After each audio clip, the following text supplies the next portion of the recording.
Eh bien, salut à toutes et à tous, c'est Dylan et bienvenue sur la chaîne Arrive à Divertir. Aujourd'hui, deuxième vidéo sur Yu-Gi-Oh! The Dawn of the New Era. Donc après avoir présenté le deck de Yugi, aujourd'hui on va présenter le deck de son concurrent principal dans la saison 1, Seto Kaiba. Donc Seto Kaiba, il est connu bien évidemment pour ses 3 dragons blancs aux yeux bleus. Donc on va voir un deck qu'on a composé avec des cartes que l'on voit dans l'animé. Vous êtes prêts? C'est parti. Donc on va commencer tout de suite. Donc comme Yugi a Slifer le dragon céleste, Kaiba a un dieu égyptien et c'est Obélix le tourmenteur. Donc il nécessite 3 sacrifices pour son invocation. Et lorsqu'il a invoqué normalement, son invocation ne peut pas être annulée. Cette carte est invoquée normalement. Les cartes et les effets ne peuvent pas être activés. Donc voilà, donc un monstre assez puissant à 4000 points d'attaque. Donc voilà, il fait partie donc des dieux égyptiens avec Slifer, donc la carte de Yugi. Donc assez puissante. Ensuite les cartes de Seto Kaiba, donc légendaire, mythique, c'est 3 dragons blancs aux yeux bleus. Voilà, 3000 points d'attaque, 2500 points de défense. Voilà, ce dragon légendaire est un puissant moteur de destruction. Donc voilà, 3 dragons blancs aux yeux bleus. Ensuite on a une autre carte à sacrifice, le juge, donc un monstre à 6 étoiles. Donc voilà, 2200 points d'attaque, 1500 points de défense. Un monstre puissant, mais moins puissant que d'autres monstres rétro. Ensuite, une autre carte dragon, donc le planeur du Kaiser, donc non destructible au combat, avec un monstre qui a la même attaque que lui.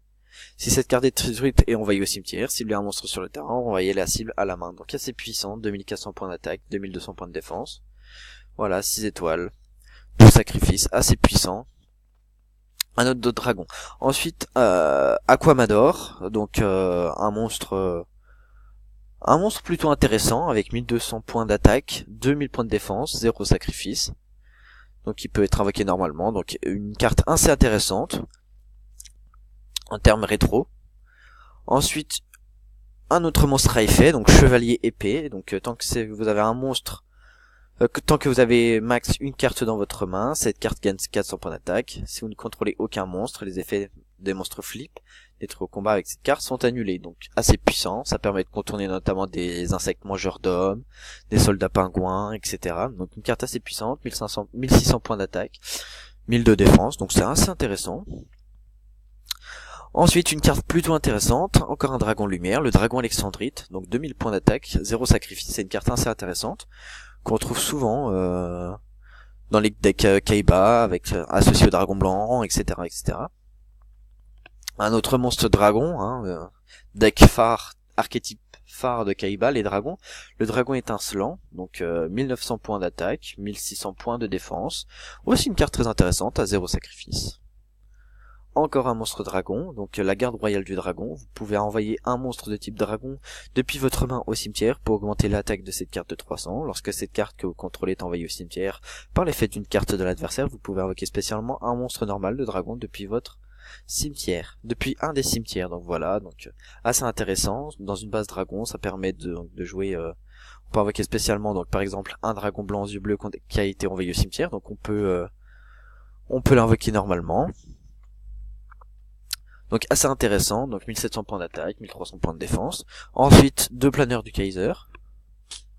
Donc cette carte elle est intéressante parce qu'elle peut être considérée comme 2 sacrifices. Donc on peut la sacrifier pour jouer un dragon blanc aux yeux bleus. Donc carte assez intéressante.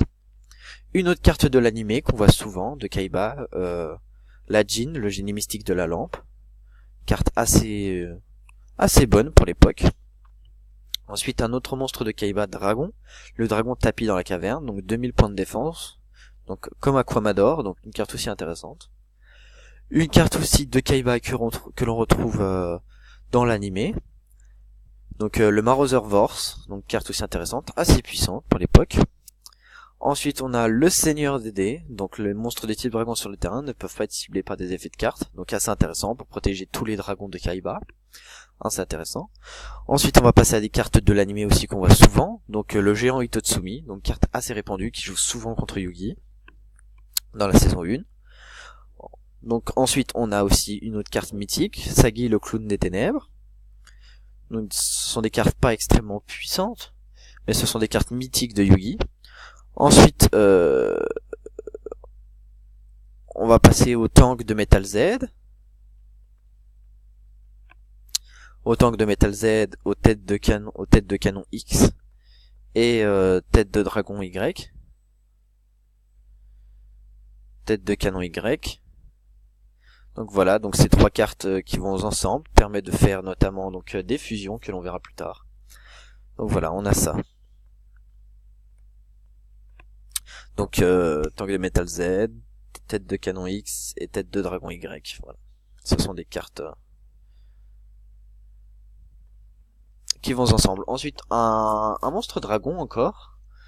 Le Bebemoth a 2 têtes. Donc durant la end phase, si cette carte est dans le cimetière, parce qu'elle a été détruite sur le terrain et y a été envoyée ce tour, vous pouvez invoquer spécialement cette carte, mais son attaque et son défense devient 1000. Vous ne pouvez utiliser cet effet de Bebemoth à 2 têtes qu'une fois par tour. Enfin, une dernière carte monstre de Kaiba, donc Kaiba Man. Donc vous pouvez sacrifier cette carte, invoquer spécialement un dragon blanc yeux bleus depuis votre main. Donc assez puissant. Très très puissant. Donc voilà, toutes les cartes permettent pratiquement d'invoquer les dragons blancs yeux bleus. Donc voilà, c'est ça la force du deck de Kaiba. Ensuite, on va passer aux cartes magie, donc des cartes magiques que l'on retrouve souvent dans l'anime, en lien avec les dragons blancs ou pas. Donc voilà. Donc on a Bourse des âmes. Donc ciblez un monstre contrôlé par votre adversaire, ce tour. Vous pouvez sacrifier un monstre, vous devez sacrifier le monstre ciblé. Si vous contrôlez, vous ne pouvez mener votre battle phase le tour où cette carte est activée. Donc voilà, ça permet de sacrifier un monstre de l'adversaire pour jouer un de ces monstres. Donc c'est très intéressant. Donc on a le contrôleur d'ennemis, donc très connu, donc on peut activer un des effets. Donc soit on cible un monstre face recto contrôlé par votre adversaire, on change la position de combat de la cible. Soit on sacrifie un monstre, puis on cible un monstre face recto contrôlé par votre adversaire. Jusqu'à la end phase, prenez le contrôle de la cible. Donc assez puissant. Ensuite on a une carte magie en lien avec le dragon blanc. Donc flot rugissement de destruction. Si vous contrôlez le dragon blanc yeux bleus, détruisez toutes les cartes contrôlées par votre adversaire. Dragon blanc yeux bleus ne peut pas attaquer le tour où cette carte est activée. Donc assez puissant, ça permet de détruire et de vider le terrain de l'adversaire. Donc ensuite on a la flûte d'invocation du dragon. Donc on peut invoquer spécialement max 2 dragons depuis notre main. Seigneur Dédé doit être sur le terrain pour activer et résoudre cet effet. Donc Seigneur Dédé, c'est celui qu'on a vu tout à l'heure, hein, celui-là. Donc voilà, donc ensuite on va passer à des cartes classiques, donc Monster Reborn, Peu de cupidité, ce sont des cartes très connues, voilà. Ensuite on a polymérisation, donc pouvoir polymériser nos 3 dragons, ou nos tanks de Metal Z, etc., etc. Ensuite, on a une carte magie, rétrécissement. Cibler un monstre face recto sur le terrain jusqu'à la fin de ce tour. L'attaque d'origine de ce monstre est divisée par 2. Donc, carte assez puissante, souvent jouée par Kaiba dans l'anime. Ensuite, on a la carte Ristourne. Donc, on défausse une carte et on réduit le niveau de toutes les cartes monstres de notre main de 2. Et donc jusqu'à la end phase. Donc, ça peut permettre de jouer des cartes comme Planer du Kaiser. Donc toutes les cartes à sacrifice comme le juge, etc. Donc ça peut être très intéressant. Ensuite on a tout trou noir, donc ça détruit tous les monstres sur le terrain. Donc pour laver le terrain, donc on peut faire une combo, notamment on peut jouer nos dragons blancs yeux bleus, faire trou noir, ensuite jouer notre garde royale du dragon et sa faculté, ça nous permet de jouer un dragon blanc. Donc voilà, ça peut permettre de laver le terrain et en même temps de garder nos cartes. Ensuite, une carte magique, donc ils font d'espace mystique, donc on cible une carte magique au pied sur le terrain et on détruit la cible. Donc voilà, une carte classique qui permet de contrer pas mal de cartes. Donc ensuite on va passer aux pièges, avec des pièges très connus, donc dont l'anneau de destruction. Donc durant le tour de votre adversaire, ciblez un monstre face recto contrôlé par votre adversaire, dont l'attaque est inférieure ou égale à ses life points. Détruisez le monstre face recto, et si vous le faites, recevez des dommages égaux à son attaque d'origine, puis infligez des dommages à votre adversaire égaux aux dommages que vous avez reçus. Vous pouvez activer qu'un anneau de destruction par tour, donc assez puissant. Voilà, on prend des dommages mais on les inflige. Donc voilà, c'est une carte très très jouée par Kaiba dans l'anime. Ensuite on a Armure de Sakuretsu, activable uniquement lorsqu'un monstre adverse déclare une attaque. Détruisez le monstre attaquant, donc très très fort aussi, c'est une force de miroir, sans détruire les autres monstres en position d'attaque face recto. Ensuite on a Mishizur. Donc vous pouvez activer cette carte lorsqu'un monstre est envoyé du terrain à votre cimetière. Détruisez un monstre sur le terrain. Très très puissant, notamment avec Trou Noir. Bah peut-être pas avec Trou Noir, mais notamment avec d'autres monstres qui permettent d'envoyer des cartes au cimetière. Très très fort. Ensuite on a Sortilège de l'ombre, Trappe, ou encore Virus broyeur de cartes. Donc des cartes très très jouées dans l'anime. par Kaiba. Donc voilà, je vous laisse faire pause si vous voulez lire les effets. On va pas lire tous les effets, voilà, les effets trap très connus. Ensuite 5 cartes dans l'extra deck. Donc on a bien sûr le mythique dragon ultime aux yeux bleus. Donc avec polymérisation, on fusionne nos 3 dragons blancs aux yeux bleus pour jouer un monstre avec 4500 points d'attaque. Donc voilà, très puissant, très mythique.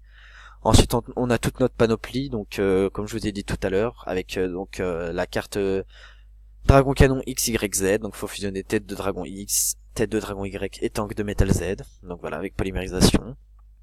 Ensuite on a quoi? On a le dragon canon, donc on peut le jouer en 2 fois vu qu'on a 2 fois la carte.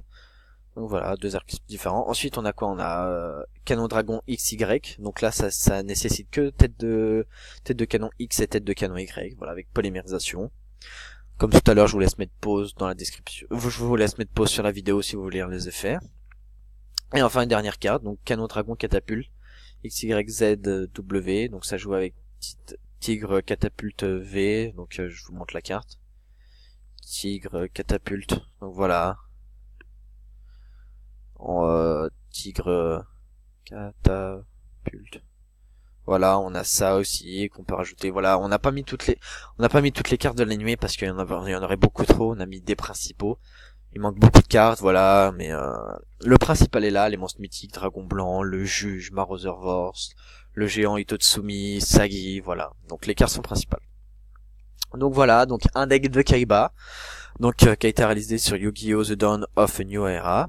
Donc si ça vous a plu, donc n'hésitez pas à commenter, partager, liker et à vous abonner. C'était Arrive à divertir. Ciao ciao.